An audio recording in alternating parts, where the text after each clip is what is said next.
Assalamualaikum warahmatullahi wabarakatuh. Selamat pagi Pak Kinkin. Selamat pagi teman-teman semua. Kami dari kelompok Bab 10 Analisis Hubungan izin mempresentasikan materi yang kami dapatkan mengenai analisis hubungan. Sebelumnya, perkenalkan anggota kelompok kami dulu. Ada saya sendiri, Sinta Radestia Maharani, lalu rekan-rekan saya Elsa Fitriani dan juga Marfiasyah Ayu Khairinisa. Tanpa berlama-lama lagi, mari kita langsung masuk ke materinya. Analisis hubungan. Dalam kondisi sehari-hari, seringkali dijumpai hubungan antara suatu variabel dengan variabel lainnya. Sebagai contoh, tingkat pendidikan seseorang berhubungan dengan besarnya gaji yang diperolehnya. Jumlah pakan yang diberikan kepada ternak berhubungan dengan berat badannya, dan sebagainya. 1. Regresi linier sederhana. Regresi linier sederhana bertujuan mempelajari hubungan linier antara dua variabel. Dua variabel ini dibedakan menjadi variabel bebas, X, dan variabel tak bebas, Y. Variabel bebas adalah variabel yang bisa dikontrol, sedangkan variabel tak bebas adalah variabel yang mencerminkan respon dari variabel bebas. 2. Regresi berganda. Secara umum, permasalahan analisis regresi yang melibatkan hubungan dari dua atau lebih variabel disebut analisis berganda. Contohnya seperti peneliti medis yang menggunakan analisis regresi untuk mencari hubungan antara tekanan darah dengan variabel seperti umur, berat badan, kelas sosial, kebiasaan merokok, dan ras. Yang ketiga ini ada penggunaan matriks dalam regresi. Jadi regresi itu adalah metode yang sering digunakan dalam berbagai sumber ilmu untuk menentukan hubungan sebab akibat antara variabel independen dan variabel dependen.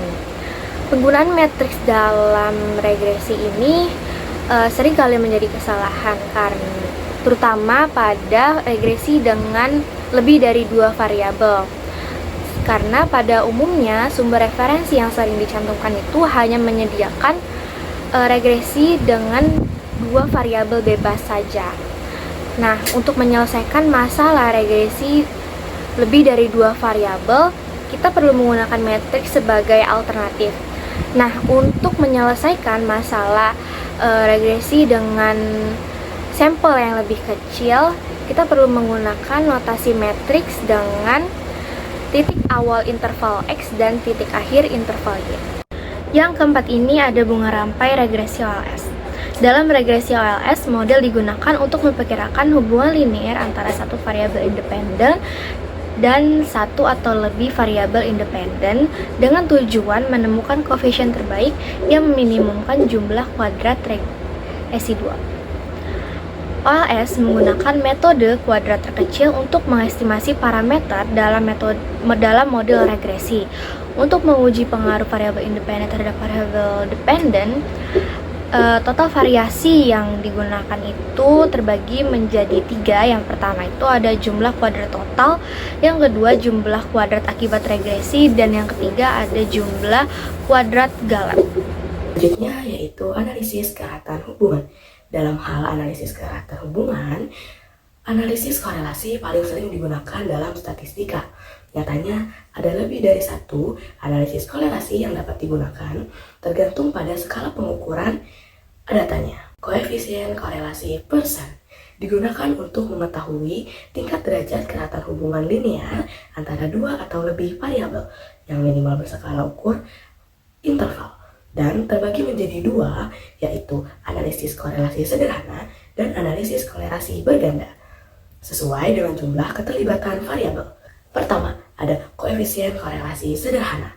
Analisis korelasi sederhana ini digunakan apabila variabel yang terlibat hanya 2, dan yang kedua, koefisien korelasi berganda.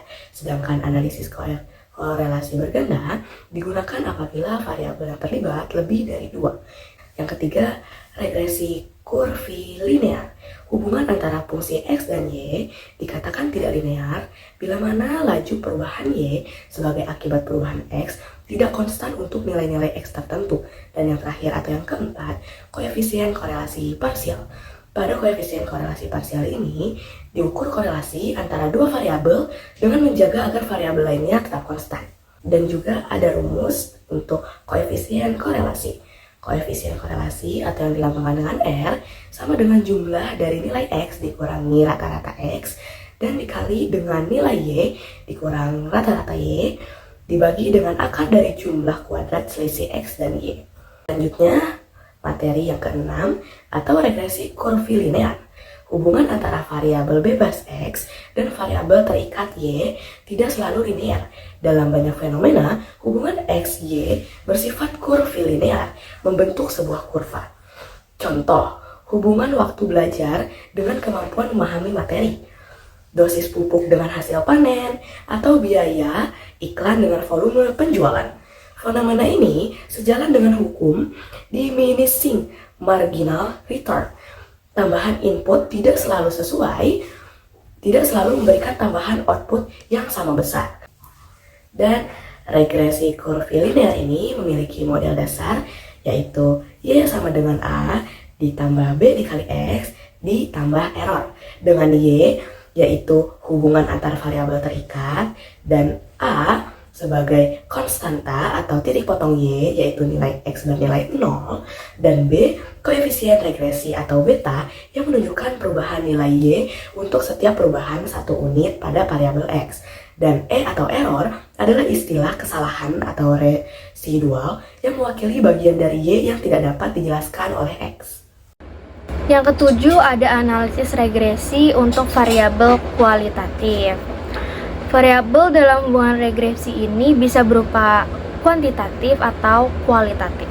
Variabel kuantitatif diukur dengan skala interval atau rasio dan dapat berupa diskrit, nilai terbatas, hasil pencacahan atau kontinu, nilai berkelanjutan atau hasil pengukuran.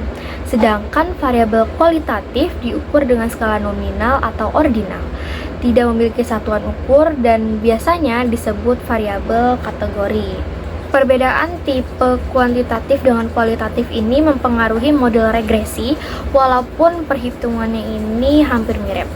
Variabel dependen bisa memengaruhi variabel independen kuantitatif seperti umur, pendapatan, atau kualitatif seperti jenis kelamin dan musim. Ada juga variabel dependen kualitatif, contohnya itu ada keberhasilan program pemasaran. Untuk selanjutnya, kami akan memaparkan jawaban-jawaban kami dari latihan soal yang terdapat pada bab 10. Untuk soal yang pertama, sebuah riset dilakukan oleh Supermal yang mempunyai banyak cabang usaha. Hasilnya ditulis dalam bentuk pasangan data XY. Nilai X adalah radius dalam kilometer pusat perbelanjaan tempat supermarket. Nilai Y adalah penjualan supermarket dalam juta dolar. Pasangan data yang diperoleh tampak sebagai berikut: 1,2, 2,4, 4,5, 3,5, 5,7, 3,4, 5,8, dan 6,10. Berikut beberapa pertanyaan. Yang A, plot diagram pencar data tersebut. B, buat persamaan regresi linear sederhananya. C, plot garis regresi yang Anda dapatkan. D, hitung standar error pendugaan. E, hitung korelasinya. Dan yang terakhir yang F, hitung koefisien determinasinya dan jelaskan artinya. Untuk jawaban yang pertama, yaitu pertanyaan nomor A, berikut ada plot diagram pencar data tersebut. Dengan menggambar sebuah diagram dengan titik 1,2, 2,4, 3,4, 3,5, 4,5, 5,5, 5,7, 5,8, 6,10 dengan membentuk sebuah linear. Selanjutnya, jawaban dari nomor 1 bagian B. Berikut ada model sederhananya atau persamaannya, dan lebih mudah jika dibuat sebuah tabel. Dengan X adalah jarak supermarket dengan kilometer, dan Y adalah penjualan dengan juta dolar. Dan X kuadrat, Y kuadrat, serta yang paling ujung ada XY dan jumlahnya. Berikutnya, jawaban dari nomor 1 bagian C. Plot garis regresi bersifat positif dan saling berhubungan. Angka korelasi mendekati nilai 1. Berikutnya ada jawaban dari 1 bagian D, yaitu hitung standar error pendugaan. Dengan lambang SE yang berhasil akhir 0,238888. Selanjutnya ada jawaban dari 1 bagian E. Men X sama dengan 4, men Y sama dengan 49, simpanan baku X sama dengan 24495, dan simpangan baku Y sama dengan 35,8329. Dengan hasil akhir korelasinya sebesar 0,9864. Selanjutnya yaitu jawaban dari nomor 1 poin terakhir, yaitu poin F. Hitung koefisien determinasinya dan jelaskan artinya. Nah, R kuadrat sama dengan total kuadrat regresi dibagi dengan jumlah kuadrat total koreksi.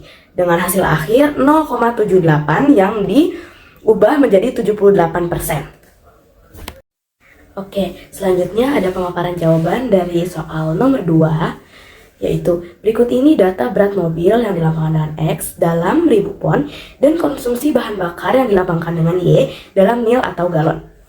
X yaitu 2,0, 2,4, 2,8, 3,4, 3,6, dan Y 23, 30, 28, 23, 19. Dengan pertanyaan yang berjumlah 3 poin, yaitu A. Buat persamaan regresi linear, B. Hitung standar error pendugaan, dan C. Hitung koefisien determinasinya dan jelaskan artinya. Saya akan memaparkan jawaban dari soal nomor 2 bagian A.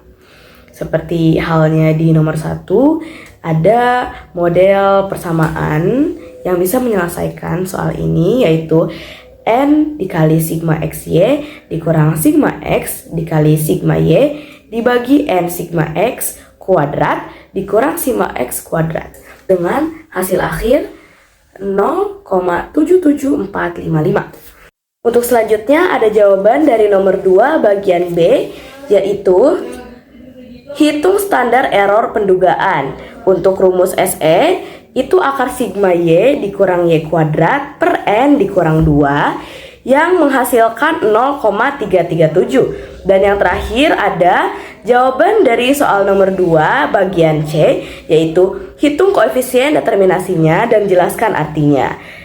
Seperti rumus R kuadrat sama dengan jumlah total kuadrat regresi dibagi jumlah total kuadrat koreksi yang menghasilkan 0,1049 yang diubah menjadi 10%. Lalu selanjutnya soal nomor 3.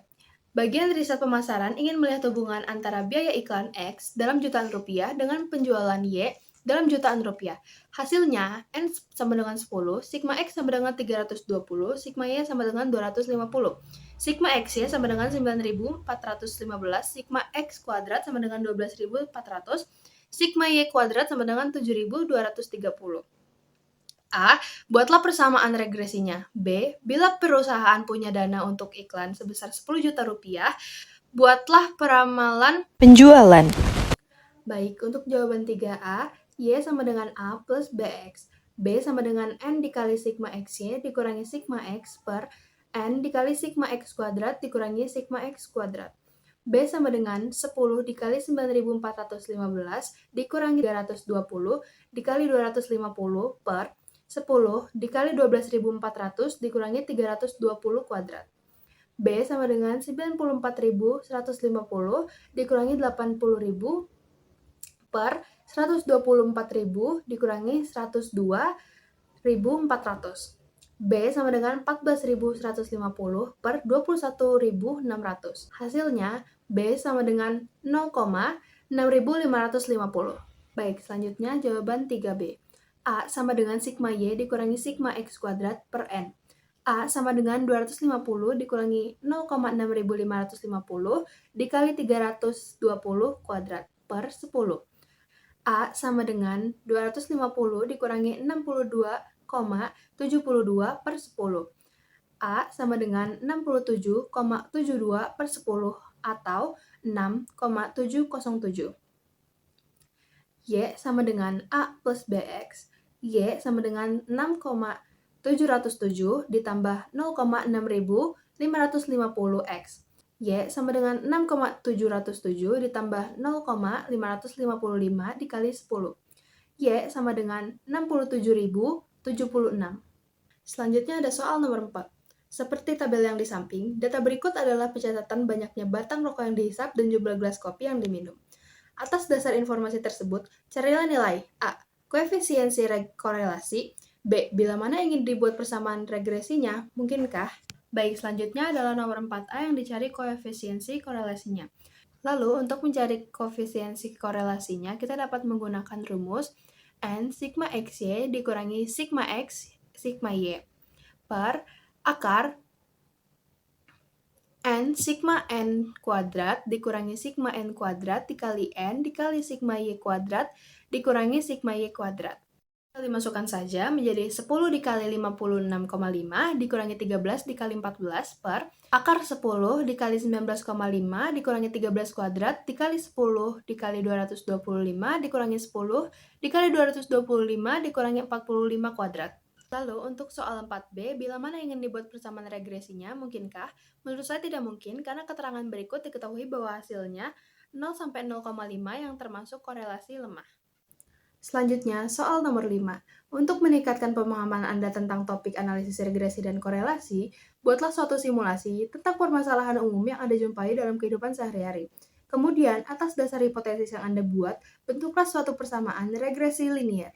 Baik, selanjutnya nomor 5. Di sini sudah ada data hipotesis mengenai lama waktu tidur X dan produktivitas kerja Y. Hubungan antara lama waktu tidur dan produktivitas kerja dalam kehidupan sehari-hari. Banyak orang merasakan kesulitan dalam meningkatkan produktivitas mereka. Salah satu faktor yang dapat mempengaruhi tingkat kelelahan adalah lama waktu tidur. Lalu, persamaan regresi linearnya. Y sama dengan A plus BX, Y sama dengan produktivitas kerja, A sama dengan konstanta, B sama dengan koefisiensi regresi. Untuk menghitung nilai A dan B, kita perlu menggunakan rumus A sama dengan sigma Y dikurangi B sigma X per N. B sama dengan N sigma XY dikurangi sigma X sigma Y per N sigma X kuadrat dikurangi sigma X kuadrat.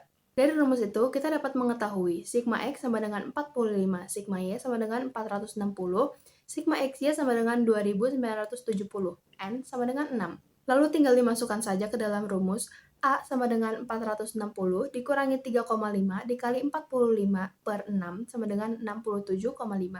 B, 6 dikali 2970 dikurangi 45 dikali 460 per 60 dikali 355 dikurangi 45 dikali 45 sama dengan 3,5. Sehingga Y sama dengan 67,5 ditambah 3,5X. Selanjutnya, soal nomor 6. Untuk data di bawah ini, X1 sama dengan jumlah karyawan, X2 sama dengan luas lantai, Y sama dengan penjualan. A, tentukan matriks XX dan matriks XY. Baik, di sini ada jawaban nomor 6A. X sama dengan 15,10, 8,5, 12,10, 7,4, 8,2. Y sama dengan 29,22, 6,7, 14. XX sama dengan transpose XX. XY sama dengan transpose XY. Dalam notasi matriks, transpose X adalah matriks transposisi dari X. Jadi, matriks XX adalah 398,229, 229,145. Dan matriks XY adalah 1102,664. Jawaban soal nomor 6 bagian B, persamaan regresi berganda sama dengan Y sama dengan B0 plus B1X1 plus B2X2. Selanjutnya kita menentukan nilai koefisiensi regresi dari data yang diberikan. Di sini hasilnya adalah Y sama dengan min 4,37 plus 2,18X1 plus 1,50X2. Jadi persamaan regresi berganda yang menunjukkan hubungan antara jumlah karyawan X1, luas lantai X2, dan penjualan Y adalah Y sama dengan min 4,37 plus 2,18 X2 plus 1,50 X2. Sekarang yang bagian C, hasil persamaan garis regresinya ini adalah Y sama dengan 1,36 X1 plus 1,71 X2 sama dengan 7,08. Nah, rumus untuk menghitung nilai SE ini menggunakan SE sama dengan akar sigma dalam kurung YI min rata-rata YI pangkat 2 per N dikurang 2. Nah, di sini kita mendapat hasilnya 6,29. Selanjutnya jawaban nomor 6D. Yang pertama kita harus tahu dulu rumus koefisien determinasi. R2 sama dengan 1 min SSE per SST. SS res ini menggunakan rumus sigma dalam kurung YI min rata-rata YI pangkat 2. SS totalnya ini 247,6 Didapat SS res-nya 50,529 dengan perangkat lunak statistik dan SS totalnya 247,6. Koefisien determinasi R pangkat 2 sama dengan 1 min dalam kurung 50,529 per 247,6 sama dengan 0,795. Selanjutnya soal nomor 7. Buat persamaan regresi AVI sama dengan A plus BQ plus CQ2. Sini yang pertama, stepnya itu adalah kita mencari persamaan regresi. Di sini persamaan regresinya itu dari soal AVI sama dengan A plus BQ plus CQ pangkat 2. Yang kedua, hitung rata-rata Q dan AVI. Di sini X mendapatkan nilai 2,5 dan Y mendapatkan nilai 4,5. Selanjutnya, kita hitung nilai XY, X2, dan X3 dari setiap pasangan Q dan AVI. Lalu, untuk step selanjutnya, kita hitung rata-rata XY, X2, dan X3. XY-nya ini dapat 8,75, X2 dapat 7,5, dan X3 dapat 2,5. Step selanjutnya, hitung nilai B dan C menggunakan rumus B, yaitu XY dikurang XY per X2 dikurang X2 sama dengan 8,75 dikurang 2,5 dikali 4,5 per 7,5 dikurang 2,5 sama dengan min 1,5. C sama dengan rata-rata X pangkat 3 dikurang XX2 dikurang BX2 per rata-rata X2 dikurang X2 dan dapat hasilnya adalah 0,25.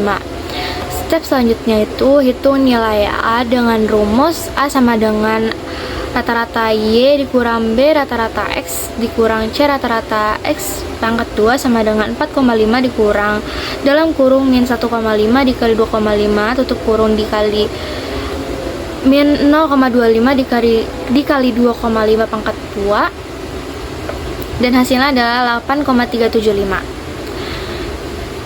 Nah, untuk step terakhir kita mencari persamaan regresi AVI dengan rumus seperti di awal. AVI sama dengan A plus BQ plus C Q pangkat 2 yang didapat itu 8,375 dikurang 1,50 dikurang sama dengan 0,250 pangkat 2. Jawaban nomor 8 yang A, langkah pertama kita hitung rata-rata X1, X2, dan Y. X1 didapat 10,4, X2 6, dan Y 178. Langkah kedua kita hitung variansi X1, X2, dan Y. Variansi X1 sama dengan 9,3, variansi X2 95, dan variansi Y 54,3. Langkah ketiga kita hitung covariance antara X1, X2, dan Y. Covariance X1 dan Y itu mendapatkan nilai 28,3, covariance X2 dan Y 27,1, dan covariance XY dan X2 mendapatkan min 4,6. Langkah selanjutnya kita hitung koefisien regresi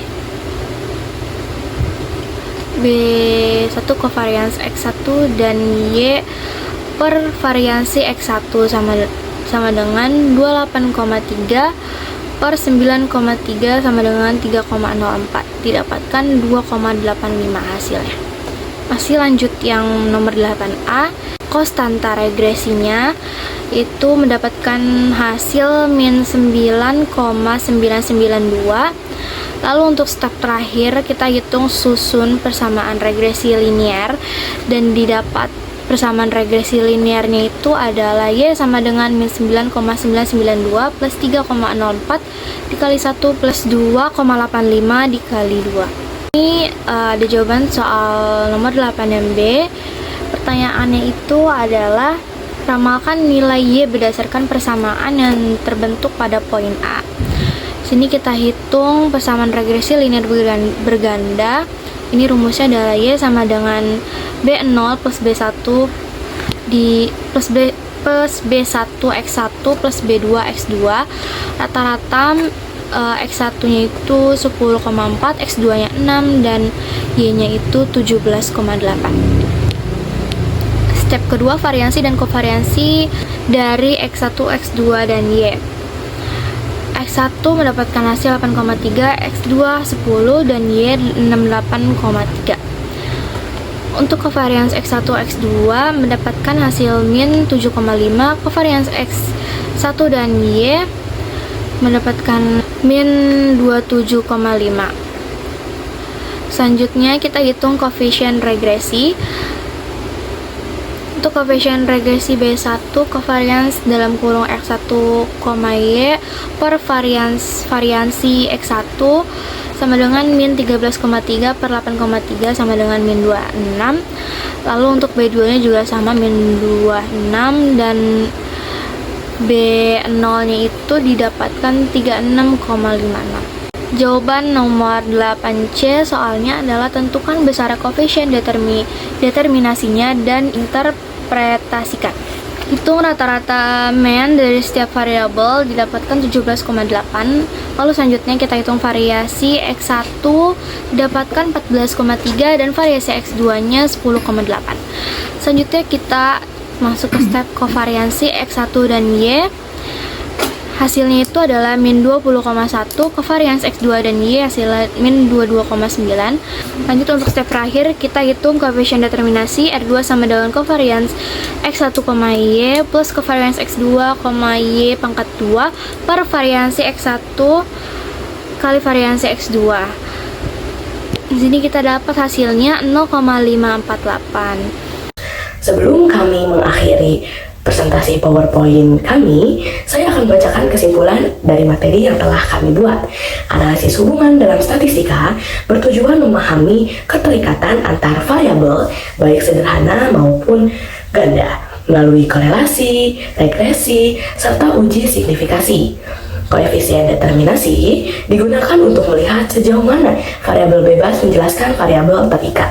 Sedangkan korelasi parsial dan semi parsial membantu menilai pengaruh variabel tertentu dengan mengendalikan variabel lainnya. Dengan demikian, analisis hubungan menjadi alat penting untuk mengukur kekuatan, arah, serta peran variabel dalam menjelaskan dan menamakan fenomena.